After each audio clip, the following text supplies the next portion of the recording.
comparison of smooth cardiac and the skeletal muscles.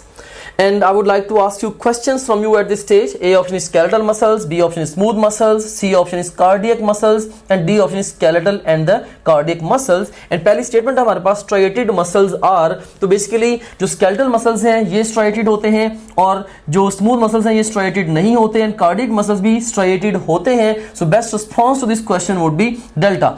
Basically जो muscles के ऊपर striations होती हैं they are because of the arrangement of the thick and thin filaments in the form of sarcomeres. So जब मैं कहता हूँ striations तो इसका ये मतलब भी होगा कि ये वो muscles हैं जिनके अंदर thin and thick filaments sarcomeres की form में arranged हैं, right? So skeletal and cardiac muscles में चूंकि sarcomeres present हैं, that's why they are striated. Another statement, presence of interconnected muscle cells is feature of, right. So अब जो interconnected muscle cells जो हैं ये किस में प्रेजेंट होते हैं? ऑफ कोर्स ये फीचर है किसका? ये कार्डियक मसल्स का फीचर है. So best response would be Charlie. Cell membrane of which muscle cells has ability to conduct the electric impulse, right. So कौन से मसल्स हैं जिनकी सेल मेम्ब्रेन वो इलेक्ट्रिक इम्पल्स को कंडक्ट कर सकती है? And the best response to this question would be again the skeletal and the cardiac muscles. And last पे हमारे पास स्टेटमेंट है striated and involuntary muscles are. अब स्ट्राइटेड एक कंडीशन है और इनवॉलंटरी होना दूसरी कंडीशन है. स्केलेटल्स स्ट्राइटेड तो है लेकिन इनवॉलंटरी नहीं है. स्मूथ जो है ये स्ट्राइटेड नहीं है और है तो इनवॉलंटरी. सो कार्डियक मसल्स ये स्ट्राइटेड भी हैं और इनवॉलंटरी भी हैं. So Charlie would be the best response to this question. And now let's talk about the muscles. So basically muscles को हम दो major types में divide करते हैं on the basis of whether they are voluntary or involuntary. अब वो muscles जो कि voluntary होते हैं हम कहते हैं they are striated muscles. For example they are the skeletal muscles. So जितने भी मसल्स वॉलंटरी हैं बेसिकली वो होते ही स्ट्राइटेड है, right. All the voluntary muscles they are striated, right. So seen here voluntary muscles में हमारे पास स्ट्राइटेड मसल्स हैं जो कि स्केलेटल मसल्स हैं and skeletal muscles are associated with the skeleton. And secondly we have got the involuntary muscles, right. अब जो involuntary muscles हैं they are further divided into two major categories on the basis of whether they are striated और not. हमने discuss किया कि जो voluntary हैं वो हमेशा स्ट्राइटेड होंगे. यू विल नेवर सी कि नॉन स्ट्राइटेड मसल है और वो वॉलंटरी है. लेकिन अगर इनवॉलंटरी है वो स्ट्राइटेड हो भी सकता है और नहीं भी हो सकता. सो वो इनवॉलंटरी मसल्स जो कि स्ट्राइटेड हैं उनको हम कहते हैं दे आर कार्डियक मसल्स और वो इनवॉलंटरी मसल्स जो कि नॉन स्ट्राइटेड हैं हम कहते हैं दे आर स्मूथ मसल्स. अब जो कार्डियक मसल्स हैं बेसिकली वो हार्ट में प्रेजेंट हैं और everywhere else in the body like in the blood vessels, in the digestive system, in the uterus, overall smooth muscles जो हैं ये प्रेजेंट है. Alright. So now let's move on to the next slide. So ये table है जो all three major types muscles की हैं उनका कंपैरिजन दे रहा है हमें. In the extreme left column we have got the feature, in the second column we have got the smooth muscles, then we have got the cardiac muscles and then last of all in the fourth column we have got the skeletal muscles. So सबसे पहले हम appearance की बात करते हैं. Smooth muscles unstriped है, right. They are unstriped and जो cardiac muscles हैं they are irregularly striped and जो स्केलेटल मसल्स हैं they are regularly striped. So unstriped का मतलब होने का मतलब ये है they have got no sarcomeres. अब यहाँ पे क्वेश्चन ये भी पैदा होता है कि क्या इनके अंदर थिक और थिन फिलामेंट्स होंगे? Of course thick and thin filaments would be there but they would not be arranged in the form of sarcomeres. But yes in the cardiac muscles sarcomeres would be there and even in the skeletal muscles sarcomeres they would be there.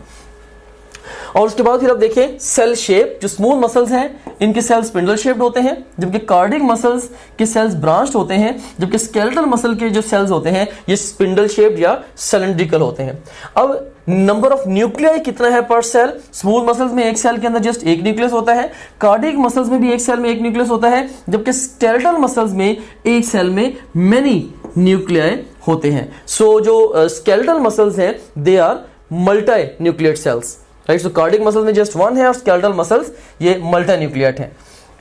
Speed of contraction के हवाले से जो smooth muscles हैं they are slow जबकि जो cardiac muscles हैं इनकी जो स्पीड है वो इंटरमीडिएट है जबकि जो स्केलेटल मसल्स हैं इनकी स्पीड स्लो टू रैपिड हो सकती है. स्केलेटल मसल्स इन टर्न दो तरह के होते हैं, एक होते हैं व्हाइट मसल्स और दूसरे होते हैं रेड मसल्स. जो व्हाइट मसल्स हैं यूजुअली हमारी लिम्स के साथ एसोसिएटेड होते हैं और उनकी स्पीड जो है वो ज़्यादा होती है। White muscles are fast muscles.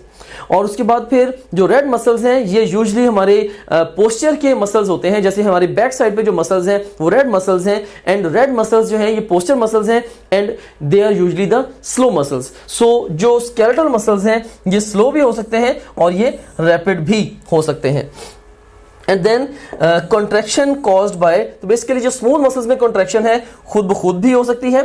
Even nervous system इनमें कॉन्ट्रैक्शन काज कर सकता है। For example sympathetic innervation overall या पैरासिम्पैथेटिक इनर्वेशन डिफरेंट जगहों पे स्मूथ मसल की कॉन्ट्रैक्शन रिलैक्सेशन वगैरह कॉज कर सकते हैं। सो नर्वस सिस्टम इनकी कॉन्ट्रैक्शन कॉज कर सकता है। सिमिलरली कुछ हार्मोन्स हैं जो कि स्मूथ मसल्स की कॉन्ट्रैक्शन कॉज कर सकते हैं।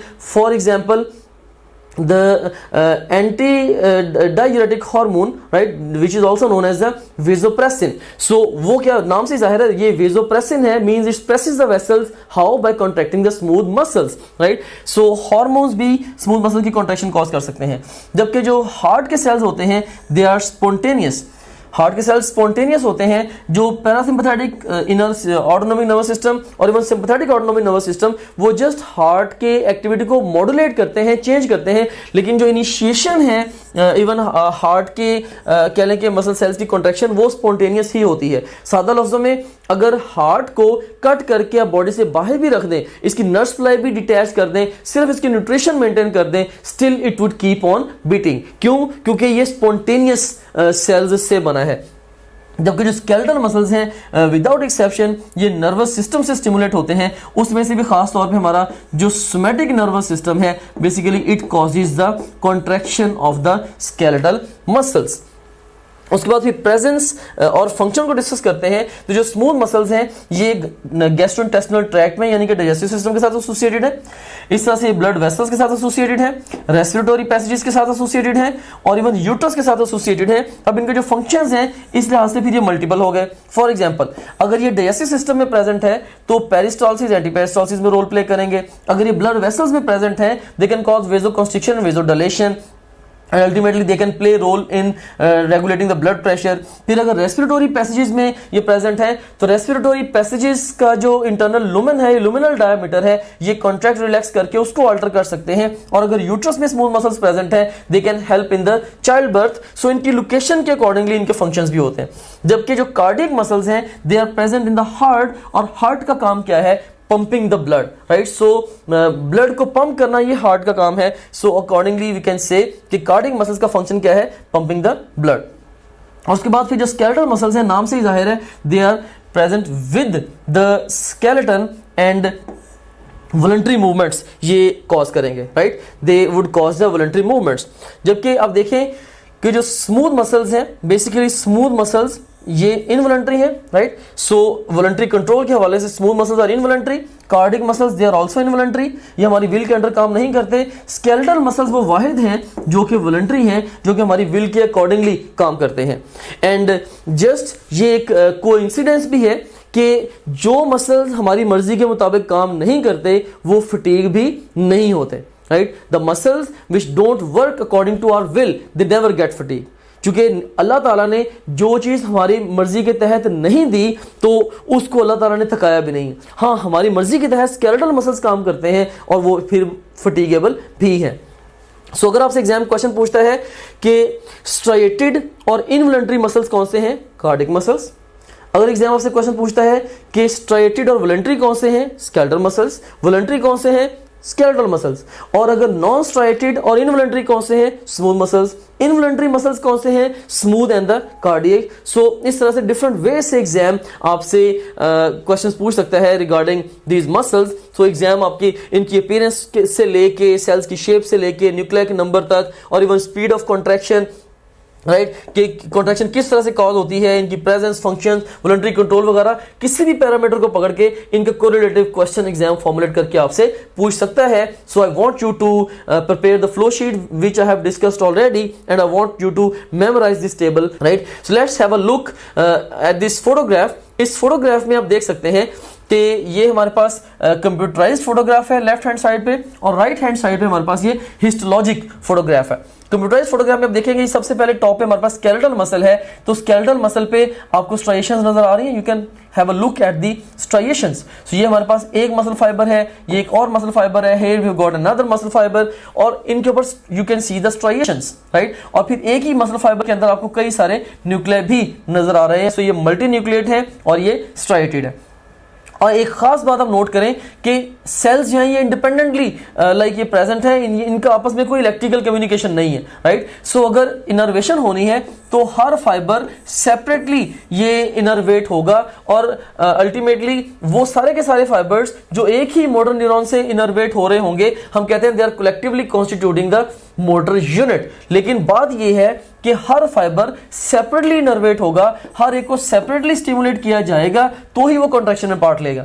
जबकि इसके बरक्स if you look at the cardiac muscle, तो कार्डियक मसल में सेल्स स्ट्राइटेड तो हैं लेकिन ये ब्रांच्ड है और इलेक्ट्रिकली एक दूसरे के साथ कनेक्टेड है। लाइक अगर ये एक सेल स्टिमुलेट हो जाएगा तो ये सारे के सारे सेल्स जो हैं ये भी स्टिमुलेट हो जाएंगे। सो ये सारे के सारे सेल्स हैं ग्रुप की शक्ल में काम करते हैं, जबकि जो स्केलेटल मसल्स हैं उनके जो सेल्स हैं वो ग्रुप की शक्ल में काम नहीं करते, राइट। जैसे जैसे कॉन्ट्रैक्शन विगरस होती जाती है more and more fibres recruit होते जाते हैं, जबकि कार्डियक मसल में कॉन्ट्रैक्शन होगी या नहीं होगी। Alright, so this is about the cardiac muscle. इसमें फिर देख सकते हैं कि ये हैं भी लाइक यूनिन्यूक्लिएट है। सो यूनिन्यूक्लिएट है, स्ट्राइटेड है, इलेक्ट्रिकली कनेक्टेड है। सो इसमें भी अगेन यू सीन हेयर कि किस तरह से आप देख सकते हैं कि बेसिकली ये इलेक्ट्रिकली कनेक्टेड हमारे पास जो है डिफरेंट मसल्स के फाइबर्स हैं और ये स्ट्राइटेड भी हैं। Then if you talk about the smooth muscle, तो इसके सेल्स को आप देख सकते हैं किस तरह से ये स्पिंडल शेप्ड सेल्स हैं और हर सेल जो है वो यूनिन्यूक्लिएट है, right. So and you can not see any striations there, reason कि इनके अंदर कोई भी सार्कोमियर्स नहीं है। Actin myosin they would be there but they would be no sarcomere. So this is all about the comparison. अब इसमें यहाँ पे इनकी जो लोकेशन है हमारी बॉडी में उसको भी जरा आप देख लें कि जो स्केलेटल मसल्स हैं ये आप देख सकते हैं स्केलेटन के साथ एसोसिएटेड है, कार्डियक मसल्स जो हैं वो हार्ट के साथ एसोसिएटेड हैं, और जो स्मूथ मसल्स हैं वो हमारी गट के साथ एसोसिएटेड दिखाए जा रहे हैं इस फोटोग्राफ में। इवन ब्लड वेसल्स के अंदर और रेस्पिरेटरी पैसेजेस के साथ भी एसोसिएटेड स्मूथ मसल्स होते हैं। So that's all about the comparison of the muscles. Thank you very much.